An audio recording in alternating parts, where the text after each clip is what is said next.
Good evening, ladies and gentlemen. It's a busy 3 days for Prime Minister Narendra Modi. Even as I bring this broadcast to you, the Prime Minister is wrapping up his meetings with 5 corporate honchos. Over the course of the next few minutes, I'm going to get you inside details of all those meetings. But first, let me draw your attention to the scenes that were witnessed outside the Andrews Air Base in Washington, D.C. when Prime Minister Modi landed in Washington yesterday.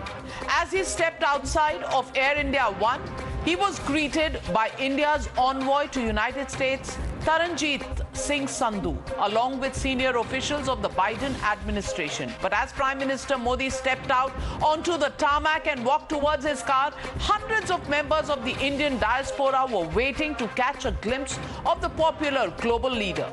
Not shying away, the Prime Minister walked up to the crowd, engaged with those waiting for him, shook their hands as the crowd chanted Modi's name.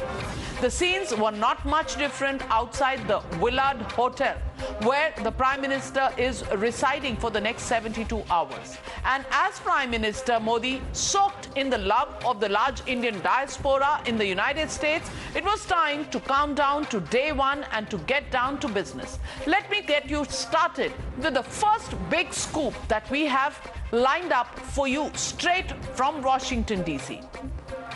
According to information that we are getting, Prime Minister Modi is meeting the General Atomic CEO Vivek Lal. India may sign a deal to buy 30 Predator drones from this company. And these drones are extremely important for India, given the security challenges that we are currently facing. Want to go across to my colleague, Executive Editor Nikunj Garg, joining me live from Washington, D.C. Nikunj, important meeting with Vivek Lal. I'm being told that is in progress right now outside the hotel where you're standing, and we expect to buy 30 drones from this company. How are we looking at this entire acquisition and this meeting in terms of business in India and our security step up? That is a new challenge for India. Well, Navika, it's absolutely critical, and I'm glad that you bring in the subject of the drones here, because as I've been saying for some time now, that while the drone technology itself has grown by leaps and bounds, it's the anti-drone tech which has actually not kept apace, and that's where lies the real crisis. And as the Pakistanis have introduced this completely new vector, which even in the asymmetric warfare that they have unleashed on India for now close to 3 decades, introduces a completely new challenge and something that is almost near zero cost to Pakistan, both in terms of manpower or in terms of technology as well. India will have to very quickly upgrade the technology that we are deploying on our western frontier at least. And you've seen, Navika, that in the latest attack that the Pakistanis carried out on the forward area base in Jammu, they used the drone. In any case, the world is now moving in the direction of the drone technologies being deployed at full-scale wars, as we have seen in case of Azerbaijan and Armenia. So quite clearly, as I've been saying, Navika, that these CEOs that the Prime Minister is meeting, these meetings are not randomly designed and somebody said that, look here, these are top business honchos in the Washington, D.C. or in the nearby areas, so let's put that list out to the Prime Minister and he will meet them. There is a concerted effort. There is a concerted effort that has been made. There is a concerted effort that the Indian mission here under Mr. Sandhu, whom you were mentioning, has made. There is a constant back and forth between the Prime Minister's office itself, the Ministry of External Affairs and the Indian Embassy, and then very carefully, very craftily, these CEOs have been chosen. So who are the people the Prime Minister is meeting? The Prime Minister is meeting the top chip manufacturers of the world. He's meeting the top anti-drone tech honchos. He's also meeting the Adobe CEOs. Quite clearly, some of the 3 most critical areas in which India would like to bring business to its shores adds completely different dimension to India's overarching security concerns, as well as India's attempt under Prime Minister Modi's. Look here, Navika, this Prime Minister prides himself in addressing the concerns of the last man in the line. And the real test of a technology, Navika, is that how egalitarian benefits can it bring to the table. In terms of solar technology, or in terms of Adobe, which brings high-end computer technology, if those techs can actually change the life of the ordinary, downtrodden, impoverished Indians, then that's the kind of real satisfaction this Prime Minister would draw from them. Of course, it has to make good business sense for the American companies and American CEOs, and that is why a concerted push from the Government of India's side that we have done a lot of PLI incentives in the telecom sector. We have done a lot of other activity in various sectors that the Government of India is now targeting at this moment in these meetings with the various top honchos in the US Capitol. So as I said, that there's a concerted push, everything from PLI to Government of India's attempts to bring business that is getting increasingly disenchanted and dissatisfied from the Chinese to Indian shores. It's all linked in a chain. They may not have been spelling out that vision that clearly from the side of the Indian government, but that push is clearly visible in all of these meetings, Navika.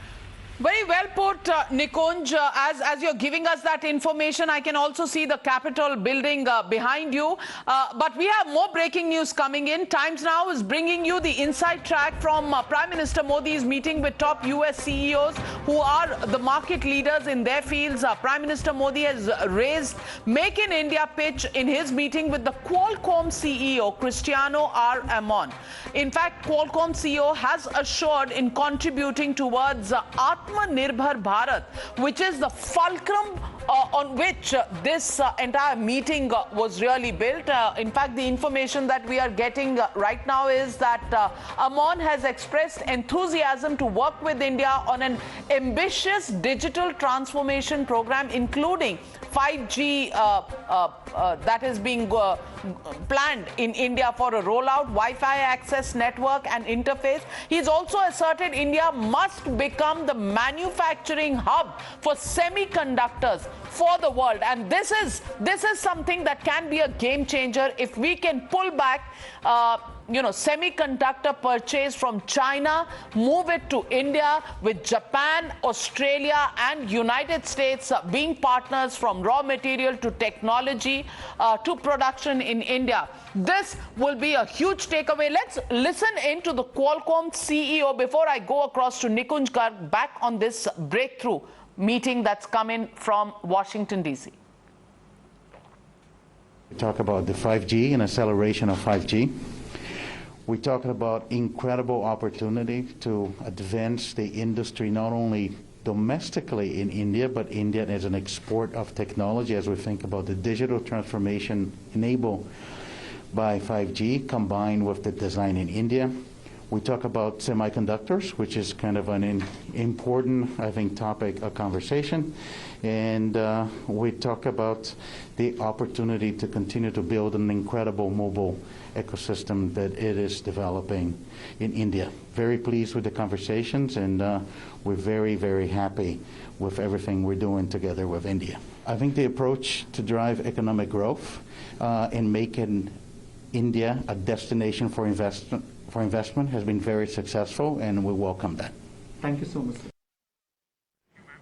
Well, that's the big announcement coming in, and to discuss what are the opportunities as well as challenges for India and for Prime Minister Modi in Washington, D.C. I'm joined by Ambassador Marshall M. Burton, President Emeritus, the Chicago Council on Global Affairs and former Special Assistant to the U.S. Ambassador to India. Ambassador Meera Shankar, former Indian Ambassador to the U.S. Also joining me this evening is John Hemmings, Associate Fellow CSIS, and Dr. John Harrison, Terrorism and Homeland Security Expert. Let me first go across to Ambassador Marshall M. Burton. He's just going to join us in the next 30 seconds. But I want to ask you, Ambassador Meera Shankar, what would the Prime Minister be looking at? I mean, initially, of course, it is the global CEOs of some companies that he's meeting. But following that are very important meetings with with the head of state of Australia, Japan, as well as Vice President of America, Kamala Harris. What would he be looking for from all of these three meetings later this evening? Well, I think the key element of this visit is the in-person meeting of the Quad leaders, which signals the priority that all the Quad leaders attach to the grouping, because within 7 months you've had one virtual summit and now an in-person summit.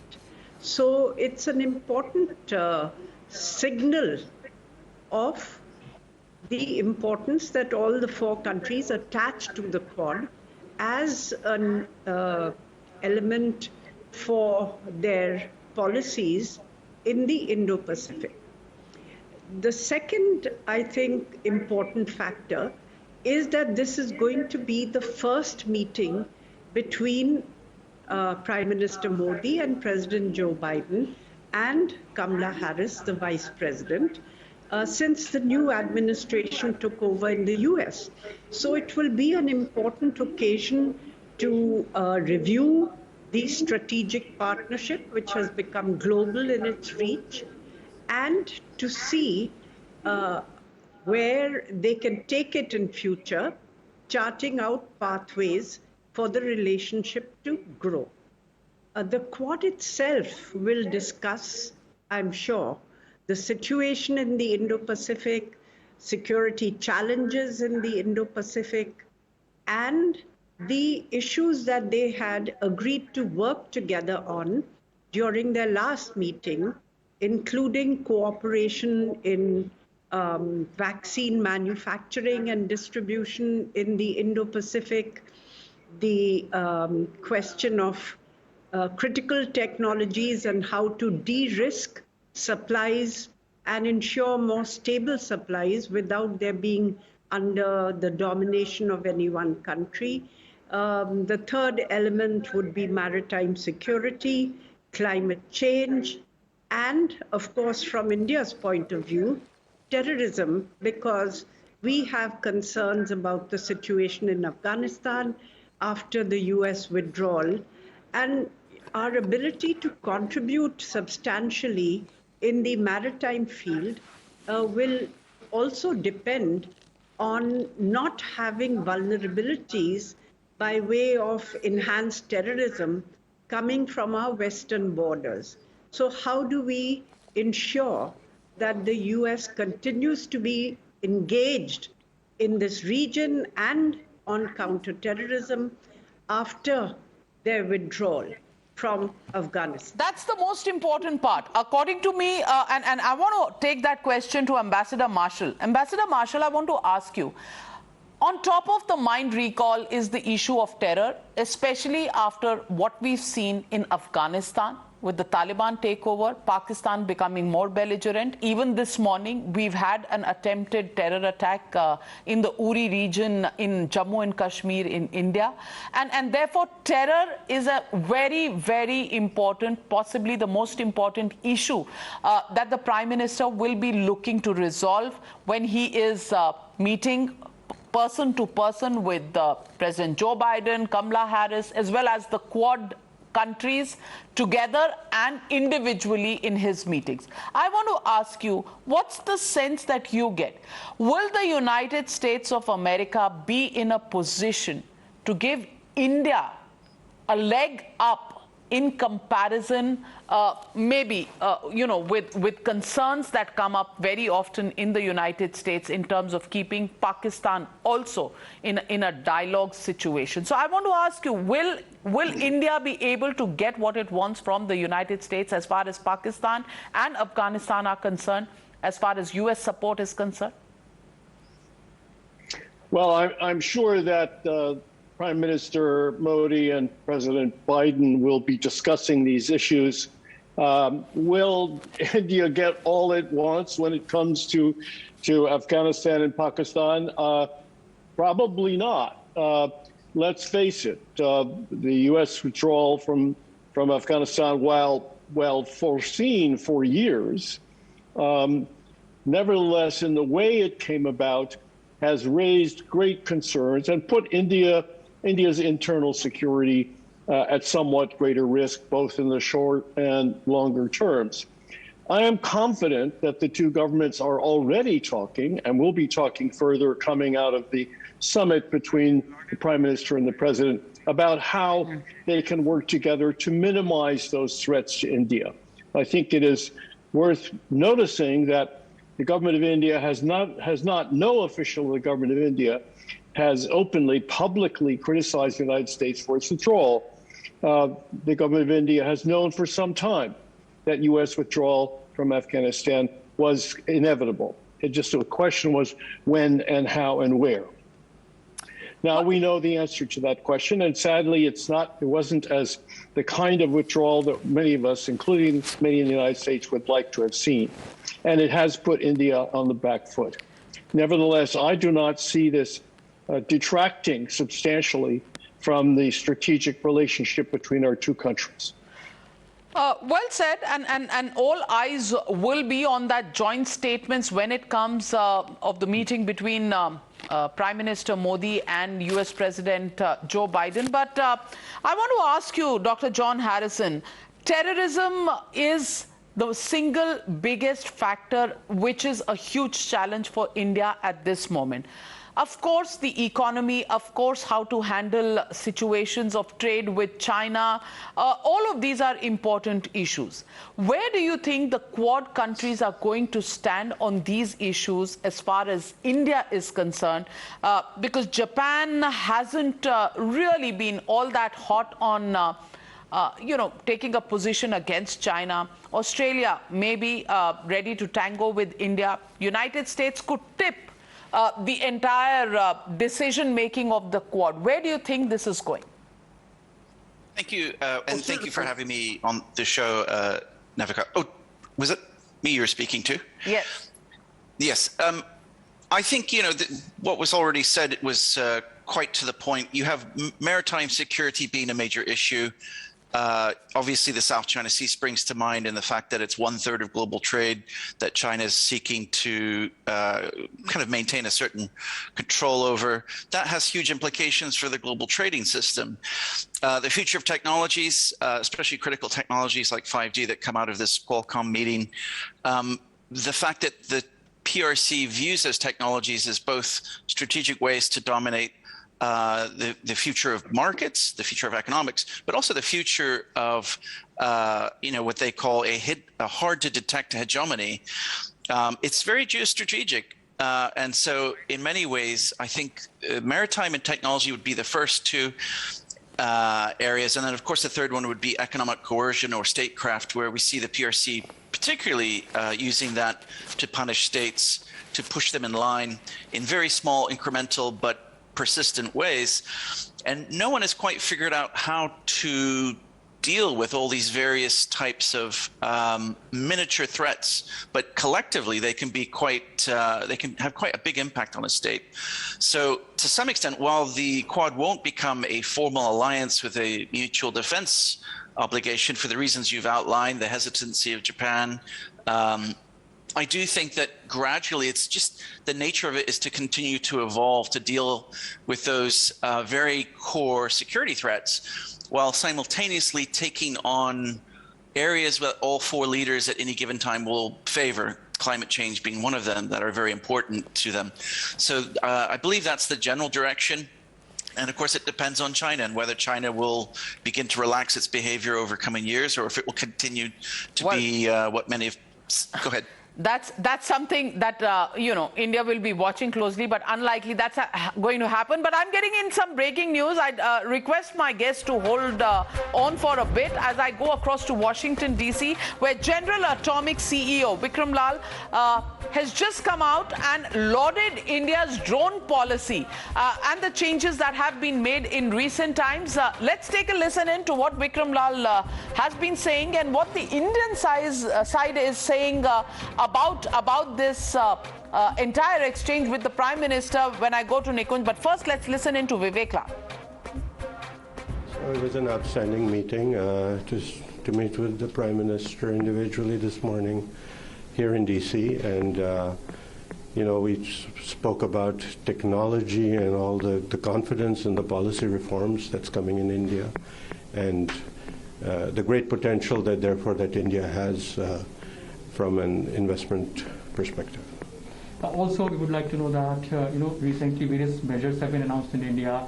A drone policy have been given an approval. Do you think this will give a major push in this sector as far as investment is concerned?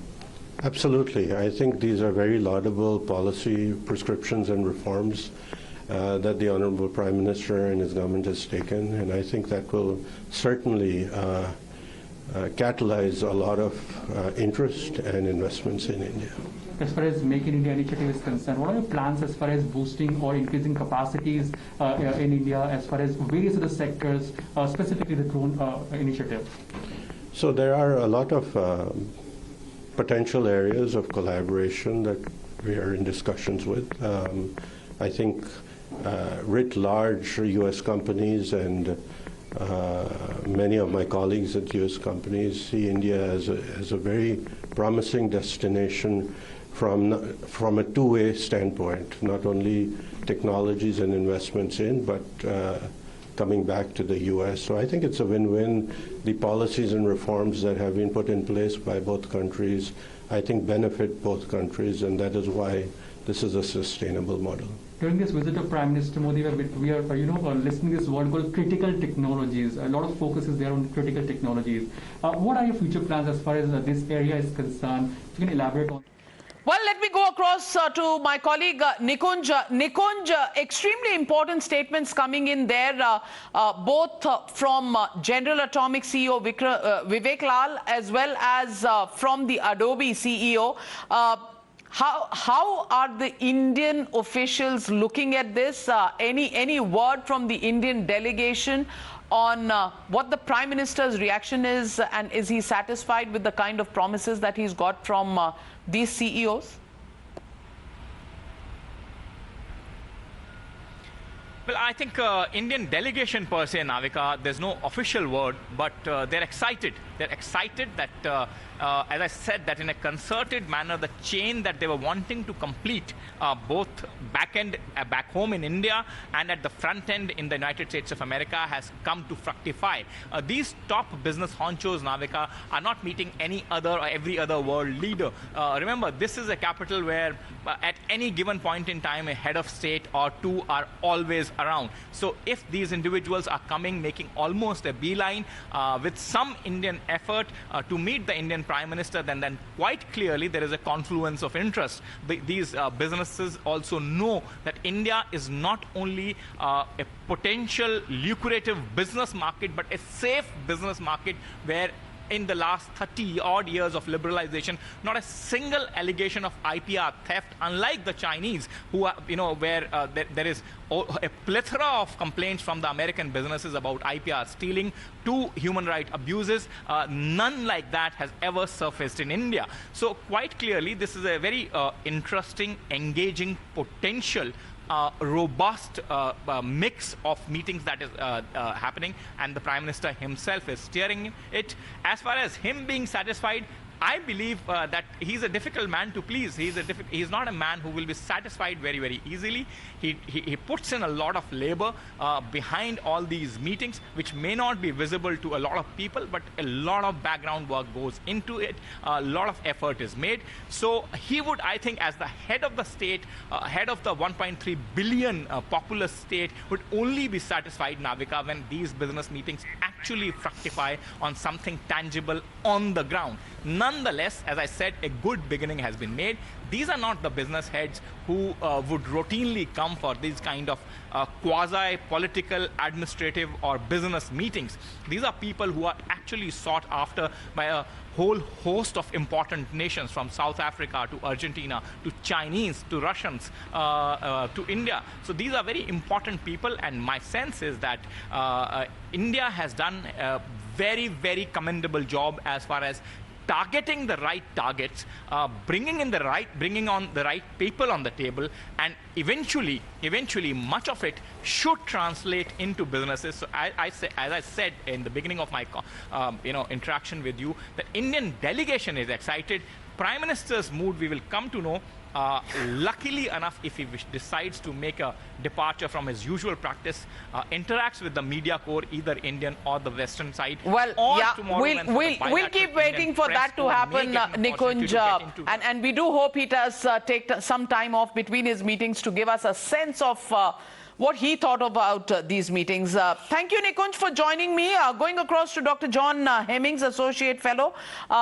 Dr. Hemmings, what do you think India will be looking for in the engagement with the United States, especially after the fall of Afghanistan and the Taliban taking over, and of course with the current worries that India has, the challenges that India has on the terror and the security front? Well, I think, thank you very much for having me. Again, I would say, you can see from the CEOs that he's meeting that there's a combination of technologies that have a national security twist, but that also give his manufacturing and make India policies more real. To have an indigenous 5G program would be incredibly good for the Indian economy, and to have Qualcomm's technology at the heart of that would also be very good for US business. The Predator drone, of course, strikes me as something that would lead almost directly to border security, an issue that is high on India's agenda, given what China has been up to over the past few years. And you think so too, Dr. John Harrison? You think so too? That this is going to mean business for India? Certainly. I mean, one of the things that the Prime Minister has been stressing is that he wants to develop technology and have an Indian component to that. So this is going to be very important. The border security issues will be quite fascinating to look at, because not only will UAVs be quite valuable in accessing and patrolling some of those remote areas, but there may be other technologies, certainly that we saw going in the early 2000s along a number of the disputed borders that India has, to try to help control terrorist infiltration coming from another number of areas. So I think these are important. These are important considerations. The broader question, of course, will be not a security issue, but a political issue. Is there consensus to address what is going on in Afghanistan at the moment, which there doesn't appear to be? And what are the short and long-term implications for the Taliban being in power? We've already seen the Taliban take some initiatives and certainly allow for questionable groups to euphemistically return. I mean, there's been some allegations that Al-Qaeda has returned to Afghanistan, and to be pedantic, Al-Qaeda has never left Afghanistan, so you can't return to a place that you've never departed. But Absolutely. Sorry to interrupt you, Dr. John Harrison, but have to just go across to my colleague Sushant Sinha joining me once again from Washington, D.C. He has some information coming in from those meetings. Well, where is this? Where are you, Sushant bhai? Kahan chale gaye ho? Amsterdam, tulips, what are these? Oh, these are flags. Navika जी, ये जो तस्वीर है ना, ये अपने आप में, आपको आवाज आ रही मेरी? बिल्कुल बिल्कुल जी। नाविका जी, ये जो तस्वीर है, ये मैं वॉशिंगटन में खड़े होकर दिखा रहा हूं, लेकिन हर हिंदुस्तानी को देखनी चाहिए। और इस तस्वीर के बहुत बहुत बड़े मायने। मैं एक मैदान में खड़ा हूं जहां अगर आप दूर तक देखेंगी, सिर्फ और सिर्फ ऐसा लगेगा सफेद चादर बिछी हुई है। क्या है ये सफेद चादर? हमने कभी नहीं देखा ऐसा। ये दरअसल अगर मैं आपको दिखाऊं, ये झंडे हैं, और ये जो झंडे हैं वो अमेरिका में कोरोना से हुई एक एक मौत की गवाही दे रहे हैं। एक एक झंडा जो लोग यहां कोरोना से मरे उनके लिए लगाया गया है। और अगर आप इस तस्वीर को देखेंगे तो आपको समझ में आएगा कि भारत में जो जलती चिताएं दिखाने वाले लोग थे, उन्होंने इस तस्वीर को क्यों नहीं दिखाया? उन्होंने क्यों नहीं बताया कि अमेरिका में भी वही हुआ और उससे ज्यादा भयावह हुआ जो भारत में हुआ? उन्होंने क्यों नहीं बताया कि अमेरिका, जिसके पास इतना पावर है, इतनी शक्ति है, इतना इंफ्रास्ट्रक्चर है, वो नहीं रोक सका लोगों को मरने से? लेकिन भारत में जलती चिताओं की तस्वीरें खींचकर इंटरनेट पर डॉलर में बेचे गए, उसका तमाशा बनाया गया। आपके अपने, हमारे अपने जो मरे उनकी मौत का तमाशा बनाकर छोड़ा गया, उस पर पॉलिटिक्स की गई। इस पर क्यों नहीं हुई? मैं पूछना चाहता हूं। इस एक एक झंडे को देखिए, इस दूर तक फैले झंडे को देखिए। उन मौतों को लेकर क्यों सवाल नहीं हुआ? और वो इसलिए नहीं हुआ क्योंकि जब आप ये कहते, जब आप ये बताते कि अरे दुनिया में ये हो रहा है और भारत में जो हो रहा है वो उससे अलग नहीं है, तो वो दर्द एक हो जाता। लेकिन उस दर्द को सिर्फ भारत का दिखाना था। और मैं आपको दिखाता हूं यहां लोगों ने कैसे कैसे मैसेजेस लिखे हैं इन झंडों में, जिन्होंने अपने को खोया। इस तस्वीर को देखिए, किसी छोटे बच्चे ने ये 2 तस्वीरें बनाई हैं और एक ने, जो उनका दादा या पिता थे, उसका कान पकड़ रखा है और इधर मैसेज लिखा हुआ है, Norman David Lapoff, beloved father, husband, grandfather, great grandfather, we love you and miss you every day. Rest in peace, loved by all knew him. I love you, Rachel. इधर तस्वीर देखिए, एक और मैसेज आपको पढ़कर दिखाता हूं। I love you and I miss you. I will see you again, grandma from Marona. इधर देखिए, इस दर्द को आप अगर पढ़ने बैठिएगा नाविका जी, तो आप उससे उबर नहीं पाइएगा। इतना दर्द यहां पर लोगों का नजर आता है। और आपको ये तस्वीर भी दिखाता हूं जहां पर लोगों ने अपनों की तस्वीर भी लगाई है। ये तस्वीर दिखाइए, love and miss you pop, एक दिल बना हुआ है। कभी ये तस्वीर ली गई होगी इनके जन्मदिन के दिन, और यही तस्वीर इनके विदा होने पर लगाई गई है। मैं पूछता हूं, और पूछना चाहिए, चर्चा करनी चाहिए कि भारत की जलती चिताओं पर चर्चा करने वाले, वो विदेशी मीडिया, वो भारतीय मीडिया, वो रात के 9 बजे शो खोलने वाले कि भारत में क्या हो रहा है। हम ये नहीं कह रहे दर्द कम था भारत का, हम ये नहीं कह रहे कि जिन्होंने अपनों को खोया उनका दर्द कहीं से कम है। हम बस ये कहते हैं कि ये दुनिया में हुआ और दुनिया में हमसे ज्यादा हुआ। ये तस्वीर देखिए, ये जो मॉन्यूमेंट बनाया गया है, ये आसमान को छूता है उनकी याद में जिन्होंने अपनों को खोया है। ऐसा लगता है जैसे सीधे आसमान में चला गया और सीधे जो ऊपर हैं उनसे संपर्क कर रहा हो। क्या ये सम्मान, क्या ये स्नेह, क्या ये आखिरी यादें, इसी सम्मान के साथ अपनों को संजोने का मौका नहीं मिलना चाहिए था भारत में? क्या उनको मौका नहीं मिलना चाहिए था कि शांति से बैठे और सोचे हुआ क्या? अगर सिर्फ ऑक्सीजन के सिलेंडर, आईसीयू बेड्स, दवाएं और वैक्सीन जिंदगियां बचा रही होती कोरोना से, तो अमेरिका के अंदर यह नहीं होता। यह सुपर पावर अमेरिका की तस्वीर दिखा रहा हूं, और जिनकी आंखों में वो जलती चिताओं की तस्वीर भारत में बसी हुई है, उससे ज्यादा आग, उससे ज्यादा तपिश, उससे ज्यादा जलन, उससे ज्यादा दर्द इन झंडों में है। और मैं दिखाता हूं आपको, वहां देखिए ऑफिशियल आंकड़ा लगा हुआ है। इन अमेरिका, रिमेंबर, 6,78,584, 6,78,584 लोगों की जानें गई। लेकिन ये दिखाते तो पॉलिटिक्स कैसे होती, ये दिखाते तो भारत जो है उस दर्द के वक्त एक हो जाता। वो एक नहीं होने देना था। यह है नाविका जी, मुझे लगा कि जब अमेरिका में प्रधानमंत्री चर्चा कर रहे हैं, वो जो निवेश आए, वो जो भारत की शक्ति बढ़े, वो सब बेकार हो जाती है जब आप ऐसे संकट के वक्त एक होकर ना रह पाए। वो एकता, वो एक देश की भावना जो है वो तभी आती है जब आप ये देखकर समझते हैं कि आपके साथ धोखा हुआ था। नाविका जी, दिल दहलाने वाली हैं ये तस्वीरें।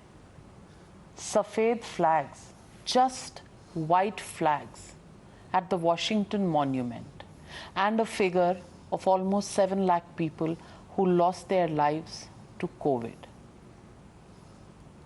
They haven't put these pictures of dead bodies on their newspapers. When we had Indians sending pictures of the Ganga to New York Times, तमाशा बना के रख दिया भारत का। यहाँ नहीं, वहाँ वर्ल्ड स्टेज पे उन्हें ये नंबर, ये तस्वीरें नहीं नजर आई। सर झुकाकर इनको नमन नहीं किया किसी ने, बस बनाया तो तमाशा हमारे देश का। वो तमाशा जो सारी दुनिया में लोग हंस कर देखते हैं। किस लिए, किसके लिए? सवाल पूछेंगे हम। सुशांत, रहिएगा हमारे साथ। मैं एक छोटा सा ब्रेक लेकर दोबारा आती हूं आपके पास, जाइएगा मत। Small break, back soon, don't go anywhere.